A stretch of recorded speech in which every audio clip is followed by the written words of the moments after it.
Hi friends, ఈరోజు మనం ప్రకాశం జిల్లా పుల్లల చెరువు మండల హెడ్ క్వార్టర్లో ఉన్నటువంటి గ్రంథాలయం దగ్గర ఉన్నాము. అసలు ఒకసారి చూద్దాం గ్రంథాలయం ఎలా ఉంది, అసలు ఏంటి అనేది చూద్దాము. ఎందుకనంటే ఆలయం అనే పదం మూడిటి కొడుతుంటారు. ఒకటి దేవాలయం, రెండు విద్యాలయం, ఇంకోటి గ్రంథాలయం. అటువంటి గ్రంథాలయం ఎలా ఉంది అనేది మనం ఒకసారి చూద్దాం. సమస్యలు ఏంటి అని తెలుస్తుంది మనకి. ఇదే మా గ్రంథాలయం. ఇదే గ్రంథాలయం. Thank you sir. కూర్చోండి. మీరు ఇక్కడ book register, book depositor centre, book depositor చూసాం కదా. గ్రంథాలయం ఇదే. ఎంత ఇరుగ్గా ఉంటుందంటే ఒక ఇద్దరు గనక వచ్చి కూర్చుంటే 4-5 కంటే ఎక్కువ పట్టదు సార్. ఇంకా పట్టరు. గ్రంథాలయం విశాలంగా ఉండాలి, చదువుకోవడానికి పీస్ఫుల్గా ఉండాలి. అద్దె భవనం సార్ ఇది అద్దె భవనం. పుల్లల చెరువు హెడ్ క్వార్టర్లో మళ్ళీ పుస్తకాలు అనేవి మన జ్ఞానాన్ని పెంపొందిస్తూ ఉంటాయి అన్నమాట. అవును సార్. చినిగిన సొక్కైన తొడుక్కో కానీ ఒక మంచి పుస్తకం కొనుక్కో అని చెప్పి అన్నారు కందుకూరి వీరేశలింగం గారు. అవునవును సార్. సో మరి అలాంటి పుస్తకాలు ఉన్నటువంటి ఈ లైబ్రరీ గ్రంథాలయం ఇంత ఇరుగ్గా ఉండి అసలు పుస్తకాలు పెట్టుకోవడానికి కూడా అంత ఇరుగ్గా ఉందన్నమాట. ఇంకా చదువుకోవడానికి ఎలా వస్తారు? ఈ గ్రంథాలయం అనేది కొత్తది కట్టం కానీ లేదంటే ప్రత్యామ్నాయంగా పంచాయతీ ఖాళీగా ఉంది సార్. అది ఇవ్వమని అడిగాము, ఎప్పటి నుంచి అడుగుతున్నాము, ఎవరు అధికారి స్పందించడం. ఓకే, సచివాలయాలు చూసుకున్నట్టు 2 కట్టారనమాట మన పుల్లల చెరువుకి. సో పంచాయతీ కార్యాలయం అనేది ఖాళీగా ఉంటుంది. ఆ ఖాళీగా ఉన్న పంచాయతీ కార్యాలయం కనుక మీకు గనక ఇస్తే బాగుంటుంది. చక్కగా బుక్స్ అని పెట్టుకోవచ్చు. ఇవి ఉన్నాయి సార్, ఇంకా ఉన్నాయి బుక్స్, రీడర్స్ ఇంకా ఉన్నాయి, లోపల ఇంకా ఉన్నాయి. మాక్సిమం నాకు తెలిసిన కాడికి అయితే మేము చదువుకునేటప్పుడు కూడా అక్కడ పాత బిల్డింగ్ ఉంది కదా మిద్దే, అక్కడికి మేము వెళ్ళే వాళ్ళం చదువుకోవడానికి అని చెప్పేసి అని. కనీసం 2000 పైన పుస్తకాలు ఉండేవి అనమాట. లోపల కూడా అంతే ఉండొచ్చు. ఐ థింక్ ఇంకా ఉన్నాయి. 3000 దాకా ఉన్నాయి. 3000 పుస్తకాలు దాకా ఉన్నాయి. మరి ఇవన్నీ పుస్తకాలని చదువుకోవాలి అంటే ముందు ఇవి ఉండటానికి మంచి ప్లేస్ ఉండాలి. ప్లేస్ ఉంటే జనాలు రాగలరు, చదువుకోగలరు, పంచుకోగలరు. పంచాయతీ ఆఫీస్ అయితే బాగుంటుంది సార్.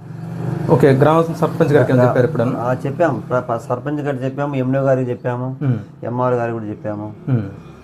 ఏది సరే అంటారు. ఇంకంతే, ముందుకైతే అడుగులు పడట్లేదు. ముందుకైతే అడుగులు పెట్టాలి. అది ఎప్పటి నుంచో ఖాళీగా ఉంది పంచాయతీ ఆఫీస్. ఓకే, మేము కూడా ఖచ్చితంగా సర్పంచ్ గారి దగ్గర మీరు కూడా సాయం చేస్తారా? మీరు కూడా ఖచ్చితంగా అవసరం అనుకుంటే కలెక్టర్ దగ్గర కానీ డిపిఓ దగ్గర కానీ ఈ సమస్యను తీసుకెళ్ళి మీకు పంచాయతీ కార్యాలయం గనక మీకు గనక అప్పచెప్తే మేము చక్కగా ఒక నూతన మన గ్రంథాలయం అనేది కట్టిందాకా ప్రత్యామ్నాయం కనుక అది తాత్కాలికంగా కొన్ని నెలలు కనుక ఇస్తే వీళ్ళకి నెల కావచ్చు, లేదంటే 1 సంవత్సరం కావచ్చు ఇస్తే అది మన గ్రామ ప్రజలకు ఉపయోగపడుతుంది. అది ఎవరికో కూడా కాదన్నమాట, ప్రజల కోసం, గ్రామస్తుల కోసమే కదా.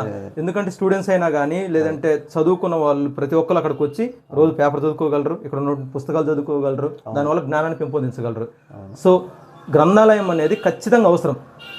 అది అందరూ తెలిసిన విషయమే. పుస్తకాలు చదవటం వల్లనే మన జ్ఞానం అనేది పెరుగుతుంది అనేది అందరూ తెలిసిన విషయం. గతంలో ఎన్నోసార్లు చెప్పాము సార్. మన ఎంఆర్ఓ గారు ఏమో మనకు కట్టించమని లైబ్రరీ ప్లేస్ కూడా ఇచ్చారు. 7 సెంట్లు సచివాలయం దగ్గర ఇచ్చారు. ఓకే, ఆ తర్వాత అది మళ్ళీ చేస్తామన్నారు. అంతే సార్. సో దానికి బిల్డింగ్ శాంక్షన్ అవ్వాలి, మళ్ళీ కట్టాలి, ఎన్ని జరగాలంటే కొంచెం టైం పడుతుంది. ఆ లోపు మీకు గనక గ్రామ పంచాయతీ కార్యాలయం గనక ఇస్తే దయచేసి పెద్దలు ఆలోచించి దీనికి సంబంధించి పుల్లొచ్చినటువంటి నాయకులైనా కానీ కొంచెం ఇప్పటికీ కొంచెం ట్రై చేసి ఉండొచ్చు. ఐ థింక్ చేశారులే. మన కుమార్ గారు లేరు, మన పంచాయతీ సెక్రటరీ గారిని అడిగారు. అడిగితే అది ఇలా మన పత్రం రాస్తారు కదా, వెళ్ళినాము. అది రాసి మన ఓబులు గారు తీర్మానం రాసి ఓబులు గారికి ఇచ్చారు. ఓబులు గారు సైన్ చేసి సరే అన్నారంట, ఇస్తామన్నారు. మార్చి ఖాళీ చేసి లోపల కొన్ని బస్తాలు ఉన్నాయి, అవి తీసి శుభ్రం చేసి ఇప్పిస్తాను ఒక దసరా తర్వాత కానీ దసరా లోపు కానీ అని అన్నారు ఈ మధ్య. సరే, వీలైనంత త్వరగా ఈ సర్పంచ్ గారు ఆలోచించి వార్డు మెంబర్తో మాట్లాడైనా కానీ ఆ పంచాయతీ భవనాన్ని గనక గ్రంథాలయాన్ని గనక కేటాయిస్తే గ్రామంలో ఉన్న ప్రజలందరూ కూడా చాలా సంతోషిస్తారు. అందరూ కూడా వెళ్ళి చదువుకోవడానికి ఆస్కారం ఉంటుంది. సరే, చూద్దాం. మనం కూడా గ్రామ సర్పంచ్ గారి దగ్గరికి వెళ్ళి చెప్దాం ఈ విషయాన్ని కూడా, ఎలా ముందు అడుగులు పడితే చూద్దాం.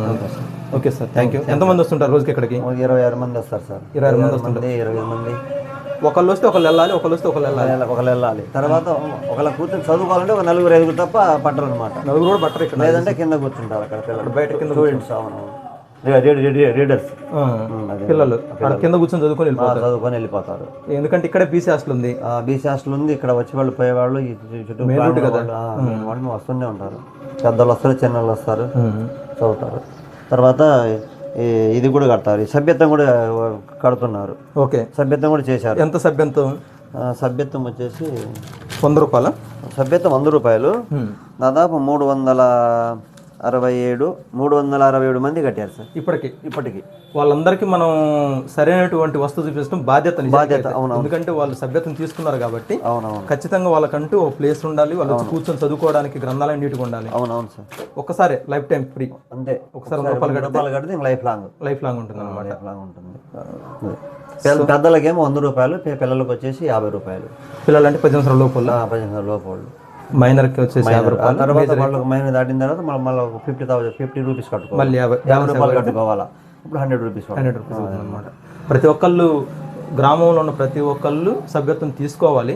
చాలా మంది తీసుకున్నారు, ఇప్పటికి గ్రంథాలయం అనేది మనం అప్పుడప్పుడు సందర్శించాల్సిన విషయం. మేము చదువుకునే రోజుల్లో అయితే మా అన్నయ్య ఉండేవాడు ఆదామని, ఖచ్చితంగా ప్రతిరోజు వచ్చి సంతకం పెట్టి పుస్తకాలు కురుగానొచ్చు అనమాట. ఖచ్చితంగా చదువుకునేవాడు అక్కడ ఆడున్నప్పుడు అనమాట. మమ్మల్ని కూడా అక్కడ తీసుకెళ్ళి అలవాటు చేసాడు అనమాట. ఓకే సార్, మేము ఆడడం చాలా ఆనందంగా ఉంది. Thank you. మేము ఖచ్చితంగా ఈ సమస్యను మేము సర్పంచ్ దగ్గర తీసుకెళ్తాం. వీలైనంత వరకు మా సాయం మేము చేస్తాం. ఎందుకంటే మేము కూడా గ్రామస్తులు, మేము కూడా ఇక్కడికి రావాల్సిన చదువుకోవాలి. మీకోసమే, ప్రజల కోసమే కదా, లీడర్స్ గ్రామస్తుల కోసమే కదా. అందుకని నేను ఏంటంటే మేము మాతో పాటు మా పిల్లలు కూడా చదువుకోవాలంటే గ్రామాలు బాగుంటుంది. మరి అంతే కదా సార్. పిల్లలు కూడా వస్తారు సార్, ఇటు వస్తారు, చూస్తారు, గ్రంథాలయం అంటారు, వస్తారు, చూస్తారు, కూర్చుంటారు, ఏదో వాళ్ళు నచ్చింది బుక్స్, పేపర్స్, నవల్స్ పుస్తకాలు చదువుతారు. ప్రతి ఆదివారం చదవటం అంటే మాకు ఇష్టం. ప్రోగ్రామ్ అని పెడుతున్నాను నేను డైలీ. అంటే ఈ మధ్య కూడా పోయిన సండే పెట్టాను, మళ్ళీ సండే. ప్రతి సండే వస్తారు పిల్లలు ఆదివారం. అంటే కొందరు పట్టిన వరకు ఉంటారు, మిగతా వాళ్ళు మనము. ఇప్పుడు గ్రంథాలయం సెలవు అంటూ ఏ రోజు ఉండదు. సెలవు శుక్రవారం సెలవు, శుక్రవారం సెలవు. గవర్నమెంట్ హాలిడేస్ ఏమైనా ఉంటే సెలవులు వస్తాయి సార్.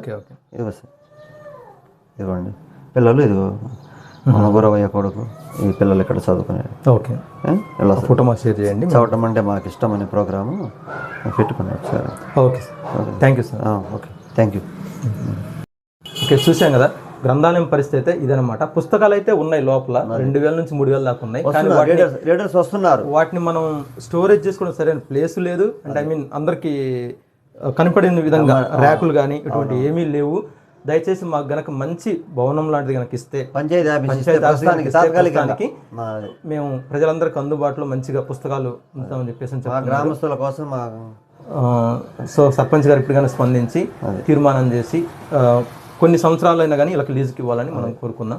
కొత్త భవనం కట్టించేంత వరకు లీజుకి ఇవ్వాలని కోరుకుందాం. మనం కూడా ఈ సమస్యను తీసుకెళ్దాం సర్పంచ్ గారి దగ్గరికి. Thank you.